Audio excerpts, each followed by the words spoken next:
தூத்துக்குடி சாத்தான்குளம் ஜெபராஜ் மற்றும் ஃபெனிக்ஸ் அவங்களோட custodial death அது தொடர்பாக சிபிஐ நீதிமன்றம் வழங்கின தீர்ப்பு வந்து பலராலையும் வரவேற்கப்பட்டுருக்கு. ஏன்னா சிபிஐ நீதிமன்றம் என்ன சொல்லியிருக்காங்க அப்படின்னா, அவங்களுக்கு வந்து குற்றவாளிகளான 9 காவல்துறையினருக்கும் மரண தண்டனை அப்படிங்கிற விஷயத்த நீதிபதி வந்து சொல்லியிருக்காரு. அது சொல்லிட்டு அந்த பேனாமுனையை உடைச்சிருக்காரு. இப்போ இது தொடர்பாக நியூஸ் சேனல்ஸில் ஒரு நியூஸ் சேனல் என்ன பண்ணுறாங்க அப்படின்னா மரண தண்டனைன்னு போடுறாங்க, இன்னொரு நியூஸ் சேனல் என்ன பண்ணுறாங்க அப்படின்னா தூக்கு தண்டனைன்னு போடுறாங்க. அப்போ இந்த ரெண்டில் மரண தண்டனையும் தூக்கு தண்டனையும் ஒன்றா, இல்லை இது ரெண்டுக்கும் என்னென்ன டிஃப்ரெண்ட் இருக்குது, அல்லது ஏன் ஒரு நியூஸ் சேனல்ஸில் அதை தூக்கு தண்டனைன்னு கேரி பண்ணியிருக்காங்க, இன்னொரு நியூஸ் சேனல்ஸில் மரண தண்டனைன்னு சொல்லி கேரி பண்ணியிருக்காங்க அப்படிங்கிறத பற்றி பார்க்கலாம்.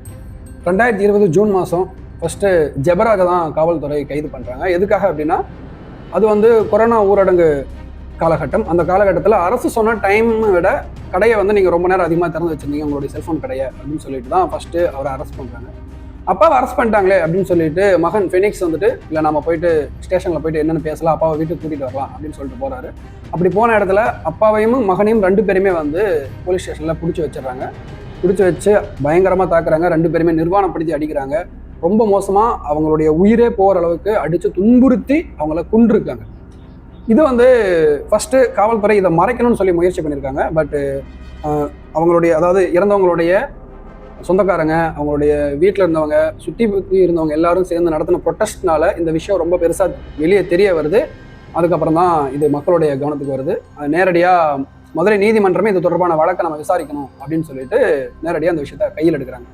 ஃபஸ்ட்டு சிபிசிஐடி விசாரித்தாங்க, அதுக்கப்புறம் மறுபடியும் சிபிஐ விசாரித்தாங்க. சிபிஐ விசாரித்ததில் தான் இவங்களை வந்துட்டு காவல்துறை அடிச்சே கொண்டிருக்காங்க அப்படிங்கிற விஷயம் தெரிய வந்திருக்கு.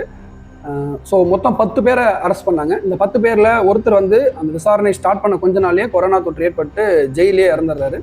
இன்னொருத்தர், அதாவது அந்த இதில் இருந்தப்பவே விசாரணை போயிட்டு இருந்த டைம்லேயே இறந்துடுறாரு. மீதி 9 பேர் வந்து இது வரைக்கும் இருக்காங்க. அந்த 9 பேரையும் வந்து நேற்று ஏற்கனவே 9 பேரை அவங்க குற்றவாளிகள் அப்படின்னு சொல்லிட்டு நீதிமன்றம் சொல்லிடுச்சு. அதனால் ஏப்ரல் 6ஆம் தேதி அவங்களுடைய தீர்ப்பில் ரொம்ப தெளிவாக சொல்லிட்டாங்க, இந்த 9 பேருக்கும் இரட்டை மரண தண்டனை கொடுக்கணும் அப்படின்னு சொல்லிட்டாங்க. ஸோ ஒரு மரண தண்டனை அப்படிங்கிறது அல்லது ஒரு தூக்கு தண்டனை அப்படிங்கிறது நம்மளால் புரிஞ்சுக்க முடியும். ஏன் இரட்டை மரண தண்டனை அப்படிங்கிற கேள்வி எல்லாமே இருக்குல்ல. இது தொடர்பாக இந்த வீடியோவில் ஃபுல்லாகவே பார்க்கலாம். இந்தியாவில் வழங்கப்படக்கூடிய குற்றவாளிகளுக்கு வழங்கப்படக்கூடிய மிக உயர்ந்த தண்டனை அப்படின்னா அது வந்து டெத் பெனால்ட்டி அப்படிங்கக்கூடிய மரண தண்டனை தான். ஸோ இந்த மரண தண்டனை வந்து இந்தியாவில் மட்டும் இல்லை, ஆல் ஓவர் த வேர்ல்டு பல நாடுகளில் இருக்குது. அதில் வந்து ஒவ்வொரு நாடும் அதை ஒவ்வொரு விதமாக நடைமுறைப்படுத்துகிறாங்க. அதில் இந்தியாவில் வந்து தூக்கு தண்டனை மூலமாக தான் நடைமுறைப்படுத்துகிறாங்க. ஸோ மரண தண்டனை டெத் பெனால்ட்டி அப்படின்னு சொல்லிட்டு நீதிபதி தீர்ப்பு சொல்கிறார் அப்படின்னா, இந்தியாவில் அந்த டெத் பெனால்ட்டியை எப்படி நடைமுறைப்படுத்துகிறாங்க அப்படின்னா தூக்குல தான். அந்த குற்றவாளிகளை தூக்கில் போட்டு தான் நடைமுறைப்படுத்துகிறாங்க அந்த தண்டனையை. ஸோ அதனால தான் ஒரு செய்தி நிறுவனத்தில் மரண தண்டனையினும் இன்னொரு செய்தி நிறுவனத்தில் தூக்கு தண்டனையினும் மென்ஷன் பண்ணியிருக்காங்க. சரி, மற்ற நாடுகளில் எப்படியெல்லாம் அந்த மரண தண்டனையை நிறைவேற்றுறாங்க அப்படின்னு சொல்லி பார்த்தோம் அப்படின்னா, அவங்களுக்கு வந்துட்டு ஒரு சிலருக்கு ஊசி போடுறாங்க, ஒரு சிலருக்கு வந்துட்டு ஒரு சில நாடுகளில் கரண்ட்டை பாஸ் பண்ணி அதன் மூலயமா அவங்களுக்கு வந்து மரண தண்டனை நிறைவேற்றப்படுது. ஸோ இதுதான் மரண தண்டனைக்கும் தூக்கு தண்டனைக்கும் இருக்கக்கூடிய அந்த வித்தியாசம் சொல்கிறோம்ல. அதாவது தண்டனை மரண தண்டனை தான், அதை நிறைவேற்ற முறை தான் தூக்கு. ஸோ அதனால தான் அதை தூக்கு தண்டனை அப்படின்னு சொல்லிட்டு அதில் மென்ஷன் பண்ணிடுறாங்க. சரி, இரட்டை மரண தண்டனை அப்படின்னு சொல்கிறாங்களா, அது எதுக்காக அப்படின்னா, இந்த வழக்கில் இந்த பிரச்சனையில் 2 பேரை காவல்துறை அடிச்சே துன்புறுத்தி கொண்டிருக்காங்க. ஒன்று வந்து ஜெபராஜ், இன்னொன்று வந்து அவருடைய பையன் ஃபெனிக்ஸ். ஸோ இந்த 2 பேரும் அடித்து கொண்டதால் ஒவ்வொருத்தருடைய உயிரும் அப்படி அடித்து கொல்லப்பட்டிருக்கிறதுனால ஜெபராஜுக்கான மரணத்துக்கான ஒரு நீதி ஒரு மரண தண்டனை, ஃபெனிக்ஸனுடைய மரணத்துக்கான நீதி இன்னொரு மரண தண்டனை. அதனால தான் இவங்களுக்கு அந்த 9 பேருக்கும் இரட்டை மரண தண்டனை அப்படிங்கிற விஷயத்த நீதிமன்றம் வந்து தீர்ப்பாக வழங்கியிருக்கு. இந்தியாவில் இதுக்கு முன்னாடி யாருக்கு கடைசியாக இந்த மரண தண்டனை நிறைவேற்றப்பட்டிருக்கு அப்படின்னா, ஒட்டுமொத்த உலகத்தையுமே இந்தியாவை நோக்கி ரொம்ப மோசமாக பார்க்க வச்சு, என்னடா அந்த நாடு இவ்வளோ இதாக இருக்குது அப்படின்னு சொல்லி பார்க்க வச்ச ஒரு வழக்கான நிர்பயா வழக்கு தான். அந்த நிர்பயா வழக்கில் குற்றவாளிகளாக அறிவிக்கப்பட்ட பவன் குப்தா, அக்ஷய் குமார் சிங், வினய் சர்மா, முகேஷ் சிங் அப்படின்னு சொல்லிட்டு இந்த 4 பேருக்கும் மரண தண்டனை நீதிமன்றம் விதிச்சுது. இந்த மரண தண்டனை வந்து 2012 வந்து விதிச்சிட்டாங்க. பட் என்னென்னா அவங்க வந்துட்டு ஒரு மரண தண்டனை எதிர்த்து, இல்லை எங்களுக்கு வந்துட்டு இந்த தண்டனையிலேருந்து விலக்கு கொடுங்க, எங்களுடைய தண்டனையை குறைங்க அப்படின்னு சொல்லிட்டு சட்ட போராட்டம் நடத்துகிறாங்க. இந்த சட்ட போராட்டம் நடத்தினதுல ஒரு 8 வருஷம் நடக்குது. அதுக்கப்புறம் தான் ஃபைனலாக 2020 மார்ச் 23ஆம் தேதி இந்த 4 பேரையும் வந்து தூக்கில் போடுறாங்க. நிர்பயா வழக்கிலேயே வந்துட்டு அந்த குற்றவாளிகள் சட்ட போராட்டம் நடத்தியிருக்காங்க. அப்படிங்கிறப்போ ஜெபராஜ் அண்ட் ஃபெனிக்ஸினுடைய வழக்கில் இந்த 9 காவல்துறையினரும், அதாவது குற்றவாளிகளான இந்த 9 காவல்துறையினரும் சட்ட போராட்டம் நடத்தி தங்களுடைய தண்டனையை குறைத்துக் கொள்ள முடியுமா, அல்லது இந்த வழக்கில் இருந்தே மொத்தமாக வெளியே வர முடியுமா அப்படின்னா அதுக்கான வாய்ப்பு இருக்குது அப்படின்னு சொல்லி பார்த்தா வாய்ப்பு இருக்குது. இங்கே அவங்க வந்து குற்றவாளிகள் அல்ல அப்படின்னு சொல்லிட்டு இவங்க அதுல இருந்து எஸ்கேப் ஆக முடியாது.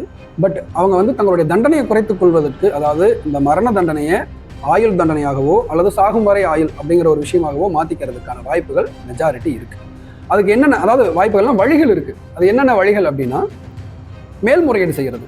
உயர்நீதிமன்றத்தில் மேல்முறையீடு செய்யலாம். உயர்நீதிமன்றத்தில் மேல்முறையீடு செஞ்சும் அங்கே வந்து அவங்களுக்கு வந்துட்டு இல்லை, உங்களுக்கு வழங்கப்பட்ட தண்டனை சரியான தண்டனை அப்படின்னு வந்து உயர்நீதிமன்றம் தீர்ப்பளிக்குது அப்படின்னா அடுத்து இவங்க வந்து உச்சநீதிமன்றத்துக்கு போகலாம். உச்சநீதிமன்றமும் இதை உறுதி செய்யுது அப்படின்னா உச்சநீதிமன்றத்தில் மறுபடியும் அவங்க ரிவ்யூ பெட்டிஷன் போடலாம். புரியுதுங்களா? இந்த ரிவ்யூ பெட்டிஷன் போடுறப்போ ஓகே, இல்லைப்பா, சரி, உங்களுக்கு வந்து இவ்வளோ தண்டனை தேவையில்லை, இவங்களுடைய மரண தண்டனையை நம்ம வந்து ஆயுள் தண்டனையாகவே குறைச்சிடலாம், இல்லைன்னா சாகும் வரை ஆயுள் தண்டனையாக குறைச்சிடலாம் அப்படின்னு சொல்லிட்டு உச்சநீதிமன்றம் வந்து முடிவு பண்ணுறாங்க. அப்படின்னா இவங்க வந்துட்டு ஆயுள் தண்டனை கைதியாகவோ அல்லது சாகும் வரை ஆயுள் தண்டனை கைதியாகவோ சிறையில் இருப்பாங்க. இதில் வந்துட்டு இல்லை, உயர்நீதிமன்றமும் இவங்களுடைய மரண தண்டனையை உறுதி செய்யுது, உச்சநீதிமன்றமும் உறுதி செய்து ரிவ்யூ பெட்டிஷன் போட்டு அங்கேயும் உறுதி செய்யப்படுது அப்படின்னா இவங்களுக்கு வந்து அதுக்கு அடுத்து வேற வழியே கிடையாது, இவங்களுடைய அந்த மரண தண்டனை நிறைவேற்றப்படும்.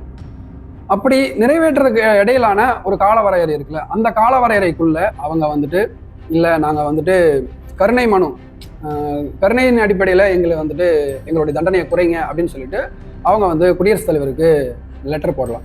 அப்படி குடியரசுத் தலைவரும் அவங்களுடைய கருணை மனுவை நிராகரிச்சிட்டாங்க அப்படின்னா கம்பல்சரி அவங்கள வந்து அந்த மரண தண்டனை கைதிகள் அந்த 9 பேருமே தூக்கில் ஏற்றப்படுவாங்க. இதுதான் ரியாலிட்டி. தமிழ்நாட்டில் கடைசியாக யாருக்கு வந்து இந்த மரண தண்டனை நிறைவேற்றப்பட்டிருக்கு அப்படின்னு சொல்லி பார்த்தோம் அப்படின்னா ஆட்டோ சங்கர் அப்படின்னு சொல்லக்கூடிய கௌரி சங்கருக்கு தான். அவர் வந்து 1980 காலகட்டங்களில் சென்னை மற்றும் அதன் சுற்றுவட்டார பகுதிகளில் இருந்த பெண்களை கடத்தி பாலியல் பலாத்காரம் செஞ்சு கொலை செஞ்சிருக்காரு. இது மட்டும் இல்லாமல் பாலியல் தொழிலுக்காக சில பேரை அவர் வந்து வித்திருக்காரு அப்படின்னு சொல்லப்படுது. 1991 அவருக்கு வந்துட்டு இந்த மரண தண்டனை வழங்கப்படுது. அவரும் இந்த மரண தண்டனை வந்து எனக்கு ஆயுள் தண்டனையை குறைச்சி கொடுங்க அப்படின்னு சொல்லிட்டு பலகட்ட சட்ட போராட்டங்கள் நடத்தியிருக்காரு. பட் இருந்தாலும் எதுவுமே அவருக்கு சாதகமாக முடியல. அதனால் 1995 ஏப்ரல் 27ஆம் தேதி சேலம் மத்திய சிறையில் அவருக்கு வந்துட்டு இந்த மரண தண்டனை, அதாவது தூக்கு தண்டனை நிறைவேற்றப்பட்டிருக்கு. ஆயுள் தண்டனை அப்படின்னா 14 வருஷம் கம்பல்சரி ஜெயிலில் இருக்கணும் அப்படிங்கிறது தான். இப்போது இவங்களுடைய இந்த 9 பேருடைய இந்த மரண தண்டனையை வந்து ஆயுள் தண்டனையாக குறைக்கிறாங்க அப்படின்னா அப்போ இவங்களுக்கு நீதிமன்றம் இரட்டை ஆயுள் தண்டனை அப்படிங்கிற ஒரு விஷயத்தை தான் தீர்ப்பாக வழங்கும்.